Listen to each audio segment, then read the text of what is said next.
నిన్న నైట్ 8:30 ఆ టైంలో అజయ్ బాబు గారిని అరెస్ట్ చేసి తీసుకెళ్ళిపోయారు పోలీసులు. ఓకే, ఏంటి మత విద్వేషాలు సృష్టిస్తున్నాడని అరెస్ట్ చేశారు. మరి రాధా మనోహర్ దాస్ ఏం చేస్తున్నాడు? మమ్మల్ని పొగుడుతున్నాడా? మా దేవుని పొగుడుతున్నాడా?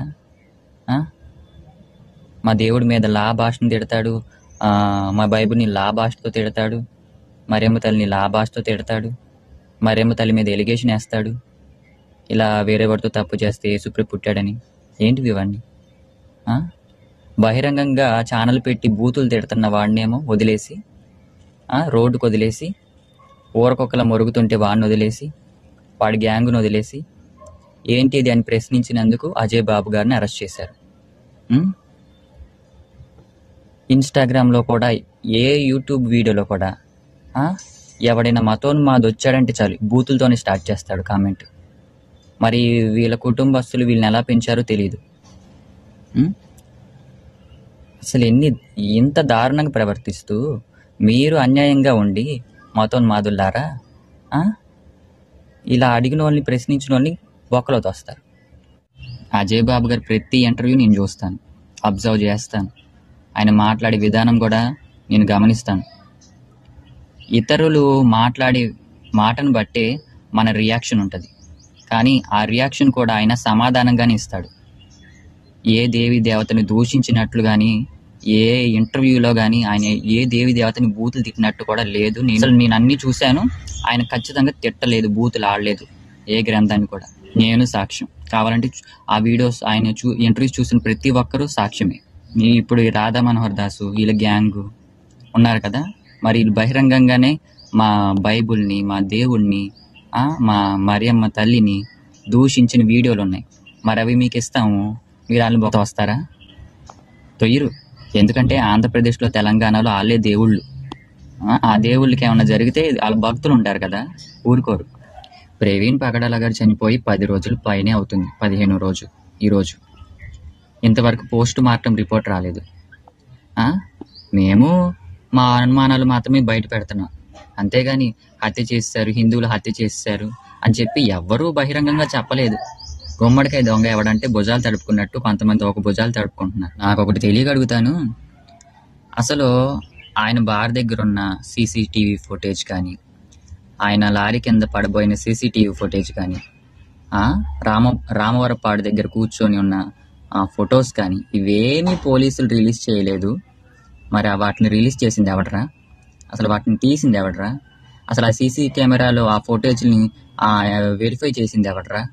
ఎవడు నెట్లో పెట్టాడురా వాటిని? కరెక్ట్గా సీసీటీవీ ఫుటేజ్కి ఎదురుగానే లారీ కింద పడిపోయి, కరెక్ట్గా సీసీటీవీ ఫుటేజ్ ముందే దొరికిపోయేలాగా మందు కొనేసి, పోనీ ఆ మందు కొన్నోడు కూడా మాస్క్ తీయట్లేదు. మాస్క్ తీస్తే డూబ్ అని తెలిసిపోద్దేమో. ఒక పాస్టర్ ఏదన్నా అన్నాడు అనుకో, దాన్ని హైలైట్ చేసేస్తారు. అదే ఒక మతోన్మాది వచ్చి మమ్మల్ని పెద్ద అసలు వినరాని బూతు మాట్లాడాడు అనుకో, అది చాలా ఏమంటారు, కరెక్ట్, వాడు మాట్లాడింది కరెక్ట్ అంటారు. ఇది ఎక్కడి న్యాయం? అసలు ఇదేం నీతి? ఇది ఎక్కడి ధర్మం? సీసీ కెమెరాలో అన్ని చూపించాడు ఎవరినో. అసలు పాస్టర్ పగడాలనో కాదో తేల్చండి అయ్యా అని అంటే మాది తప్పు, మాకు అనుమానాలు ఉన్నాయి అయ్యా అంటే మాది తప్పు. ఇంకొంతమంది ఉన్నారు దుర్మార్గులు, వీళ్ళేమంటారంటే తాగి చచ్చాడు, వాడది వీడిది అని చెప్పి బూతులు. పోనీ మీ దేవి దేవతను కూడా దూషించట్లా మేము, అసలు ఏం అనం కూడా మీ జోలికి మేము రాము. అసలు మాకేం పని? దేవుడు మా మీద ఒక భారం పెట్టాడు, మాలాంటి అంటే నేనేమి పాస్టర్ అని చెప్పట్లేదు, మీరు వెళ్ళి సర్వలోకానికి సువార్త ప్రకటించండి అని చెప్పి దేవుడు అన్నాడు.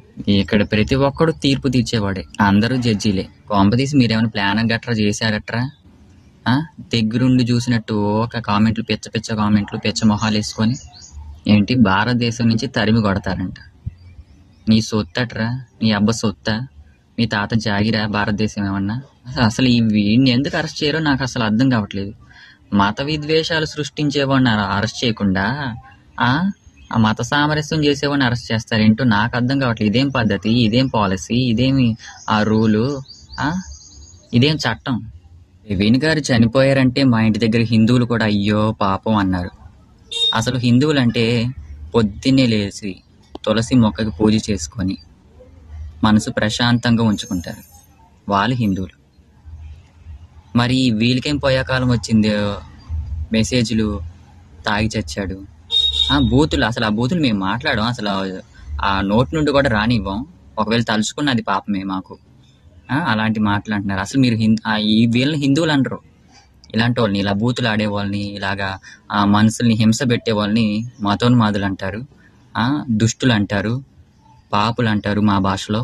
దాదాపు బ్యాడ్ కామెంట్ చేసే వాళ్ళందరూ మగవాళ్ళే చేస్తారు, ఆడవాళ్ళు తక్కువ.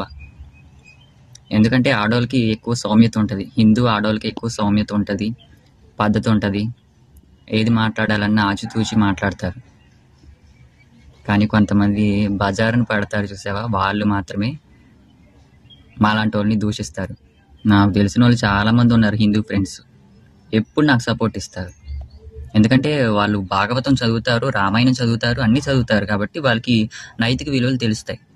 వీళ్ళకేం తెలుస్తాయి? రోడ్డు మీద తిరిగి బజారుగా తిరిగే వాళ్ళకి, తప్పుడు పనులు చేసే వాళ్ళకి ఏం తెలిసిద్ది? అవి చదవరు కదా. చదవకి దరిద్ర పేదవాళ్ళ నోటి నుండి బూతులు వస్తూ ఉంటాయి. మెసేజ్లు కూడా బూతులు పెడతా ఉంటారు.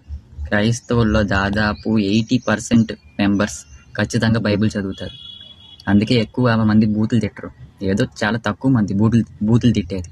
ఒకవేళ వాడు తిట్టినా పక్కనున్న క్రైస్తవుడు ఖచ్చితంగా ఖండిస్తాడు. అరే మన బైబిల్ అది చెప్పట్లేదు, నువ్వు బూతులు తిట్టకూడదు, నువ్వు తప్పులు మాట్లాడకూడదు, నువ్వు తప్పు చేయకూడదు అని చెప్పి గద్దిస్తాడు ప్రతి ఏ క్రైస్తవుడైనా సరే. ఒకవేళ గద్దించకపోతే వాడు క్రైస్తవుడే కాదు. అసలు ఇన్స్టాగ్రామ్లో ఒక బ్రదరు బాప్తీసం తీసుకొని మీరు తప్పు చేయకండి అని చెప్పినందుకు 800 కామెంట్లు బూతులు పెట్టారు. అంటే ఇంత దుష్టులు, ఎంత దుర్మార్గులు ఉన్నారు, మతోన్మాదులు, ఎంతమంది నీచులు ఉన్నారు, ఎంతమంది క్రూరులు ఉన్నారా అనిపించింది నాకు. ఇలాంటి వాళ్ళందరినీ దేశ బహిష్కరణ చేసేయాలి. రాధా మనోహర్ దాస్, కరుణాకర్ సుగుణ, లలిత్ కుమార్, హమారా ప్రసాద్, ఇంకా ఈడెవడు ఎక్స్ క్రిస్టియన్ ప్రవీణ్, ఈడేటో పోయాడు. వీళ్ళందరు దుష్టుల్లో మొదటి రకం దుష్టులు. నోటితో బూతులు మాట్లాడి ఆ నోటితోనే వాళ్ళు ప్రవచనాలు చెప్తే వింటారు. అసలు అలాంటి వాళ్ళ మాటలు మీరెందుకు వింటున్నారా నాయన? అలాంటి వాళ్ళు భాగవతం వివరించడం ఏంటి? అలాంటి వాళ్ళు రామాయణం గురించి చెప్పడం ఏంటి? అసలు మీ పుస్తకాలకే, అదే మీ గ్రంథాలకే కలంకం వీళ్ళు. ఇలా వెనకాల పడి వీళ్ళు భక్తులు కాదు, ఫాలోవర్లు. వాళ్ళొక బొడ్డనాయాలు, బొడ్డ బ్యాచ్, బూతులు పెడుతూ ఉంటారు. బొడ్డ బ్యాచ్ గారు. వీళ్ళకి ఏం తెలీదు. తూ అంటే తా తెలీదు, తా అంటే తూ తెలీదు. వీళ్ళు వచ్చి పాస్టర్లు వాక్యం చెప్తుంటే కింద కామెంట్లు పెడతారు, బూతులు. ఇది మత విద్వేషాలు రెచ్చగొట్టడం అంటే. చిన్నప్పటి నుంచి మత విద్వేషాలు నూరిపోయడం అంటే ఇది. బూతు కామెంట్లు పెట్టండిరా. ఆ పాస్టర్ వాక్యం చెప్తున్నాడు, వాడిని ఎదిరించండిరా, వాడి మీద వీడియో తీయండిరా. ఇది మత విద్వేషాలు రెచ్చగొట్టడం అంటే. ఇలాంటి వాళ్ళని తొయ్యాలి బొక్కలు.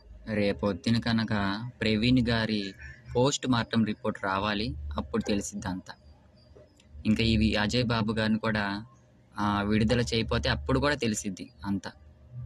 ఏం చేయరు, క్రైస్తవులు ఏం చేయరు. విధ్వంసాలు రెచ్చగొట్టడం, విధ్వంసాలు చేయడము, అల్లర్లు రేపడము అలాంటివి ఏం మాకు రావు. అలాగేం చేయం. శాంతియుత పోరాటమే చేస్తాము. ఖచ్చితంగా న్యాయమే గెలిచేలా చేస్తాము. ఎవరిని చేసినా, ఏది జరిగించినా మా దేవుడు న్యాయవంతుడు, న్యాయస్థుడు, న్యాయాన్ని గెలిపిస్తాడు. ఇది తెలుసుకుంటే ప్రతి ఒక్కరికి చాలా మంచిది. Praise the lord everybody. అందరికీ మరణాత.